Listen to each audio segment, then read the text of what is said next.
ਜਦੋਂ ਘਰ ਰੱਖਿਆ ਆ ਸਾਡੇ ਘਰ ਸਾਲਾਂ ਨਹੀਂ ਪੱਕਣ ਲੱਗ ਗਿਆ, ਰੋਟੀ ਸੋਹਣੀ ਪੱਕਣ ਲੱਗ ਗਈ। ਅਸੀਂ बहुत खुश हैं, ਅਸੀਂ खुश हैं। अल्लाह तुहानू खुश रखे। अगे मैं भट्ठे काम करना मो सारे सुबह तो काल से शाम तक खुशना मो ते के दिन अच्छा डीजा ना होते ना माशाल्लाह सोहनी रोजी लग गई है। मलिक लिहाज भी अलग जिंदगी करे, अगर टीम सारी उन वाला वाद देवे। बिस्मिल्लाहिर्रहमानिर्रहीम। अस्सलाम वालेकुम वीवर्स। मैं आज उस घर में मौजूद हूँ जहाँ पे हमने तकरीबन 1 महीना पहले एक वीडियो बनाई थी जिसमें ये भाई बता रहे थे कि हमारे पास कोई वसीला नहीं है रोज़गार का, और इनके पास रोज़गार नहीं था, कोई वसीला नहीं था जिससे ये कमा सकें। तो फिर मैंने इनकी वीडियो अपलोड की थी जिसमें ये रक्षे की डिमांड कर रहे थे और इन्होंने अपील की थी कि हमें कोई रक्षा लेकर दे दे ताकि हम अपना रोज़गार ख़ुद से चला सकें और हम खुद कमा सकें, हमें किसी के आगे हाथ फैलाने की ज़रूरत पेश ना आए। तो मैंने इनकी वीडियो अपलोड की। वीडियो अपलोड करने के बाद इनकी वीडियो मलिक रियाज साहब ने देखी और उसके बाद उनकी टीम ने हमसे रब्ता किया और फिर उनकी टीम यहाँ पर आई, वेरिफिकेशन की और फिर इन लोगों को वहाँ बुलाकर इनको रक्षा दे दिया। तो ये रिक्शा है जो बहरिया टाउन की तरफ से मिला इनको मलिक रियाज साहब की तरफ से।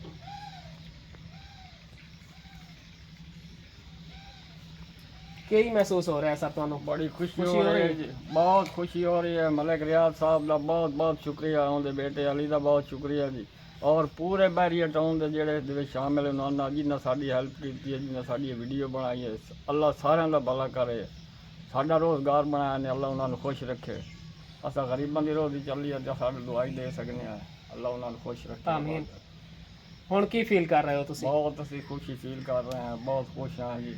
हुण तुहाडा रोज़गार चल पिया या? बड़ा सोहना काम चल गया जी। हुण अल्लाह की रात दें जी भाई असा अग्गा किसी की इमदाद करे सा, असा मंगण वाले जो नाराज सा। माशाअल्लाह अल्लाह पाक पाक उन्होंने दा भला करे जी, ना सानू की असा अग्गा इमदाद करे सा भाई मंगण के बजाय अग्गा किसी की सा है। माशाअल्लाह। नाज़रीन, इनका कहना है कि अब हमें रोज़गार हमारा बन गया है, हम खुद कमा सकते हैं और हम इंशाल्लाह हमारी ख्वाहिश है कि हम आगे इंशाल्लाह किसी की मदद करेंगे।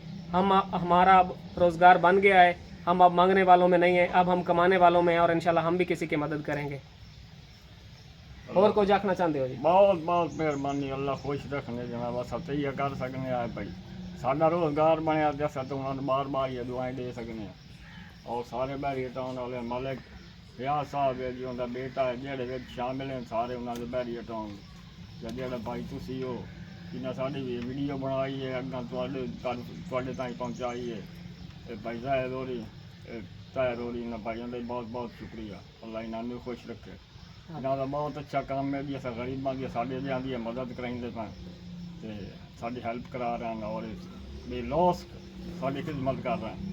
कोई लालच नहीं, कोई गल नहीं। साढ़े घरों इतों ताई पानी तक नहीं पीते, एडी बेलौस खिदमत कर रहे हैं। अस तो बहुत खुश हैं, अल्लाह की रात उन्होंने होर खुशियां नसीब करे। अल्लाह तुहानू भी रंग ला बहरी टाउन वाले आमीन।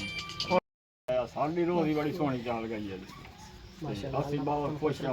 बच्चे की दवाई शवाई भी चला लेने आए, घर का खावन पीवन भी है माशाअल्लाह साडा अच्छा। तो अल्लाह की रात का लाख लाख शुक्र है।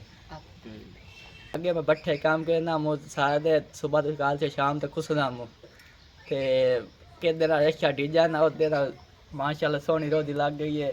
मलिक लिहाज भी अलग जिंदगी करे, अगर टीम सारी उन वाला वाद देवे ते साढ़ा रोज़गार बनिया। अल्लाह बोले ना तो इस तू वाद देवे।